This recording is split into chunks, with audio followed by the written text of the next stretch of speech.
Hey, good afternoon, everybody. This is David Martin, your pastor of students and families.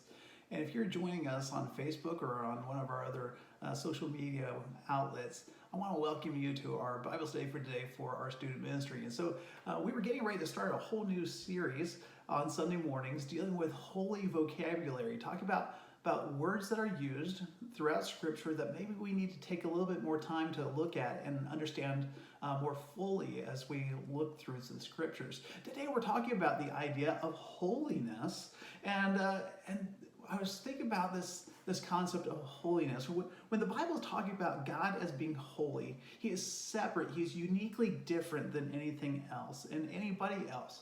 We try to personify Jesus and God many times, talking about God in terms like we would a person, but God is not like a person. People are made in the image of God, but God is not fully like us. He is uniquely different. There are some qualities and traits that are uniquely God. When we talk about somebody being highly creative, man, some of you are incredibly creative people. You do some great artwork or music and all those types of things. You write stories and you're incredibly creative. But for God to be called creative is uniquely different than talking about a person being creative. And I was thinking about this, how God is uniquely separate and different than us. You see, what I've got here, this is a crystal dish that my grandmother used to have, and then my mom, and then it was passed on to me.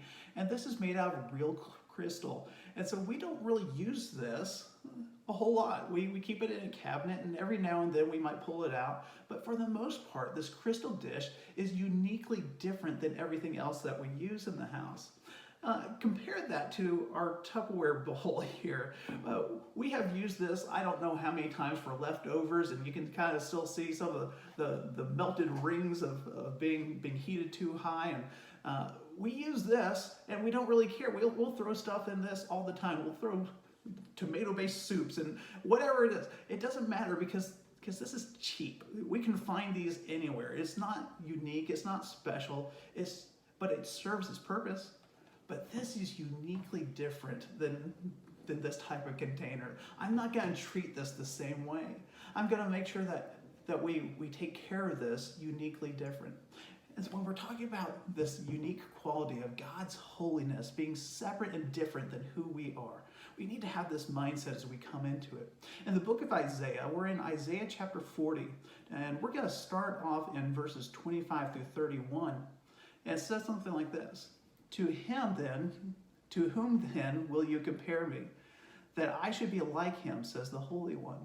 Lift up your eyes on high and see who created these. He who brings out their host by number, calling them all by name, by the greatness of his might, and because he is strong in power, not one is missing. He's talking about how God has spoken the stars in the heavens into existence, and he calls the stars at night. He knows them. He is the one that created them, and he knows the stars, and he brings the stars back every night. To him who brings out their host by number, calling them all by name, by the greatness of his might, and because he is strong in power, not one is missing. Why do you say, O Jacob, and speak, O Israel? My way is hidden from the Lord, and my right is disregarded by my God. Have you not known? Have you not heard? The Lord is the everlasting God, the creator of the ends of the earth. He does not faint or grow weary.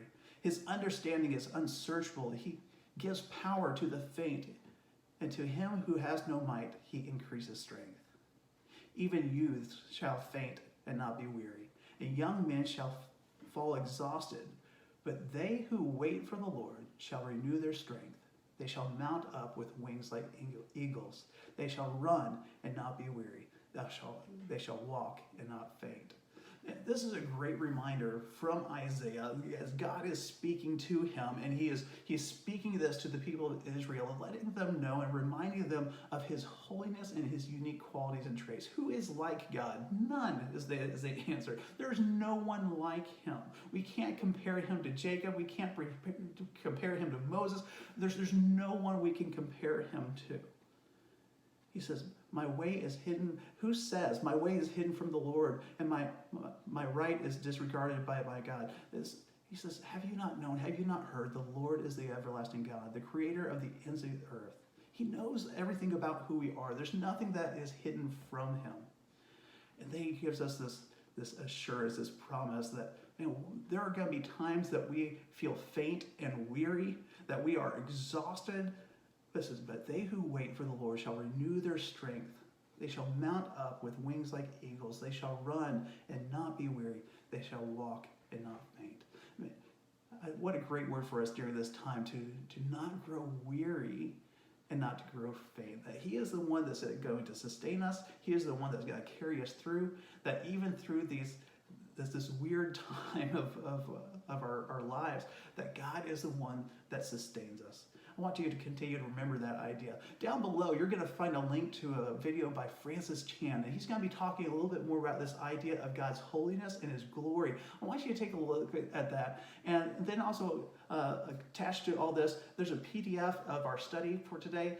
If you want to go through that individually, or families, if you want to go through that together, man, I would love for you to do that. And then share below maybe some of your thoughts or comments about today's message as you go through this book of Isaiah and studying God's holiness. Hey, thank you for joining me today, and we are excited to reconnect in any way that we possibly can, through video, through social media, and so I appreciate you joining me today. Thank you.